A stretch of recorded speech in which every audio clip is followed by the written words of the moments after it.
Dicle Üniversitesi'nde vuku bulan olaylardan ibret alınmalıdır. Dicle Üniversitesi'nde yaşanan gerginlikle ilgili itidal ve sükunet çağrımızı ilk günden itibaren yapmıştık. Herkesin üzerine düşen ağır sorumluluk, acı da olsa olayın üstünü örtmek ve fitne ateşini söndürmekti. Olayları diğer üniversitelere taşımak, tahrik etmek, gençlerin tekrar bir arada yaşamasına ve polemiğin sonlanmasına yönelik bir yaklaşım değildir. Yaşanan olaylar her ne kadar bir tarafın hazımsızlığı neticesinde vuku bulmuş olsa da, yaşananların bir daha yaşanmaması adına bu olay iyice tahlil edilmeli ve herkes kendine göre bundan bir ders ve ibret almalıdır.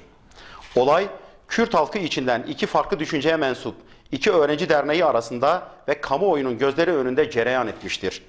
Kimin saldırgan, kimin mağdur olduğu kamera görüntüleri ve STK'ların şahitliğiyle ortadadır. Olayın mahiyetini yetkililer açıklamıştır.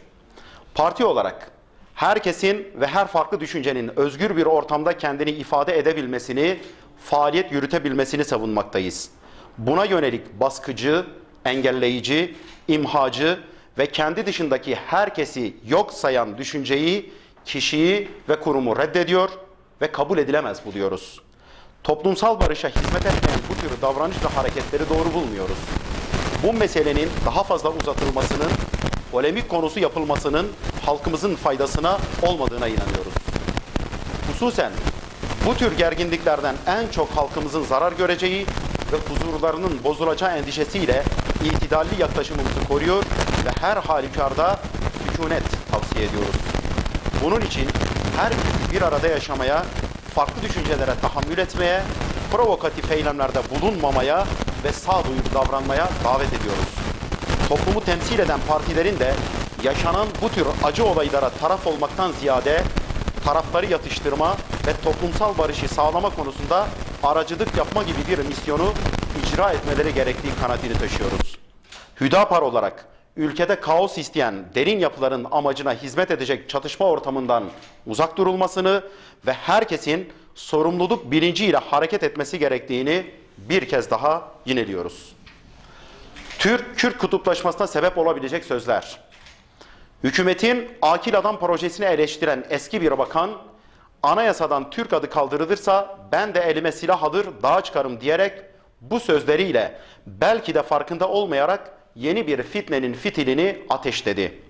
Toplumsal barışın sağlanabilmesi için bu süreçte herkesi sağduyuya ve geçmişte yaşanan acı tecrübelerden ders almaya davet ediyoruz.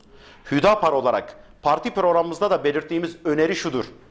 Vatandaşlık tanımı ile temel hak ve hürriyetlerin düzenlendiği kısımda Türkiye Cumhuriyeti vatandaşı olan herkesin bu haklardan eşit bir şekilde yararlanmasının temini devletin görevi, yükümlülüğü, varlık ve meşruiyet nedenidir şeklinde bir madde veya fıkraya yer verilmelidir. Böylece hem vatandaşlık tanımı ile ilgili tartışmaların son bulması sağlanmış hem de hak ve özgürlüklere kuvvetli bir vurgu yapılmış olur. İnanca yönelik saldırılar. Peygamber Sevdalıları platformunun Ankara Sincan'da düzenleyeceği Kutlu Doğum programı, kaymakamlık ve Sincan Belediyesi'nin tutumları sonucu Mevlid etkinliğine bir gün kala iptal edildi.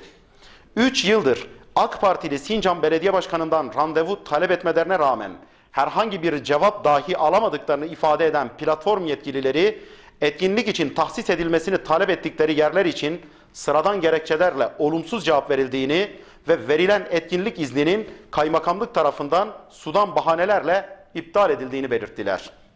Mardin Kızıltepe'de BDP'li belediye ve İskenderun'da CHP'li belediyeden sonra Kutlu Doğum'u engelleme furyasına böylelikle AK Partili bir belediye de katılmış oldu.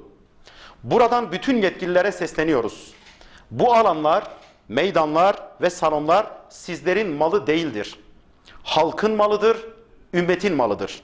Size düşen görev Hazreti Muhammed sallallahu aleyhi ve sellemin mevlid etkinliği için o alanları hizmete hazır hale getirmektir. Engellemek değil. İktidar ve muhalefet parti liderlerini bile bir araya getirip üsluplarına seviye getiren Kutlu Doğum etkinliklerini ideolojik sebeplerden veya tahammülsüzlükten engelleyenleri Müslüman halkımız asla unutmayacaktır ve affetmeyecektir. Ayrıca yine bu kapsamda Romanya'da düzenlenen Avrupa Wushu Şampiyonası'nda mücadele eden Zeynep Akgüz, başörtülü olması sebebiyle müsabakalardan men edilmek istendi.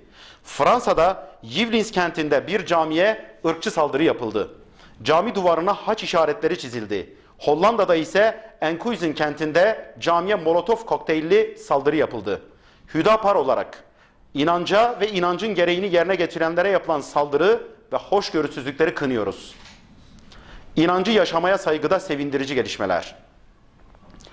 İsveç'in başkenti Stockholm'de Botkyrka Belediye Meclisi'nin ardından İsveç polisi de cuma günleri minareden ezan okunabileceğini açıkladı.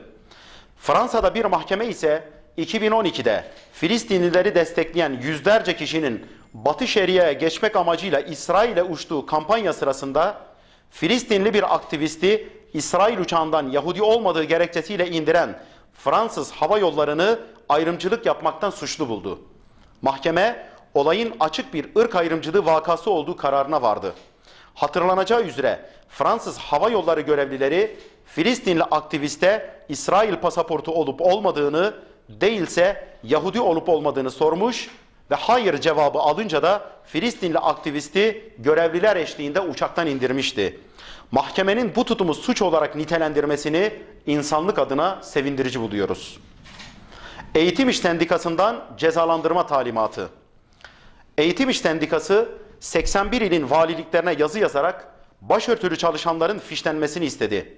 Başörtülü memurlar cezalandırılsın teklifinde bulunan Eğitim İş Sendikası, valiliklerin inzibatlık yapmasını ve başörtüleriyle işe gelen memurların cezalandırılmasını istedi. 28 Şubat'ı zabiti sendika başkanı gönderdiği e-mailde başörtüye göz yumulması halinde sorumlu olarak il valisinden okul müdürlerine kadar tüm kamu görevlileri aleyhinde ceza davası süreci başlatacaklarını da bildirdi. Bu tür tahammülsüzlükler konusunda herkesi aklı selime davet ediyoruz. Afganistan'daki NATO cinayetleri. Afganistan'da NATO güçleri bir kez daha sivilleri öldürdü.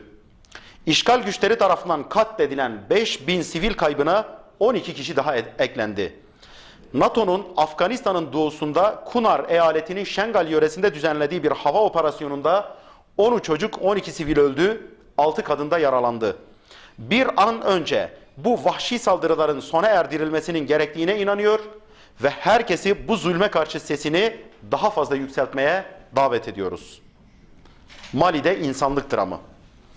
Fransa'nın işgalinin ardından saldırılardan kaçarak komşu ülke Moritanya'daki Birleşmiş Milletler kampına sığınan binlerce Malili dehşet verici koşullarda yaşıyor. Uluslararası Tıbbi Yardım Kuruluşu Sınır Tanımayan Doktorlar Örgütü, kamp koşullarının kampa sağlam gelen insanları kısa süre sonra hasta edecek kadar kötü olduğunu ifade etti. MSF'nin raporunda 70 bin Malili'nin yaşadığı ve her 3 bin kişiye sadece bir tuvaletin düştüğü, kampta durumun daha da kötüleştiği belirtiliyor. Hükümeti ve uluslararası insan hakları savunucularını Mali'deki insanlık dramına ve Fransız işgaline karşı üzerine düşen sorumluluğu yerine getirmeye davet ediyoruz. İşgalci Siyonistin Gazze şeridine girmesi. İşgalci İsrail ordusu tank, buldozer, keşif uçakları ve helikopterler eşliğinde Refah kentindeki Sofya sınır kapısından Gazze'ye girdi. İşgalci İsrail'in özür dilemesinden ve söz vermesinden sonra gerçekleşen bu hadise, İsrail'in verdiği sözleri asla tutmayacağını bir kez daha ortaya koymuştur. Bu münasebetle İsrail Siyonist devletine yaptırım uygulanmadıkça işgalcinin keyfi uygulamalarına devam edeceğine dair düşüncemizi bir kez daha yineliyoruz.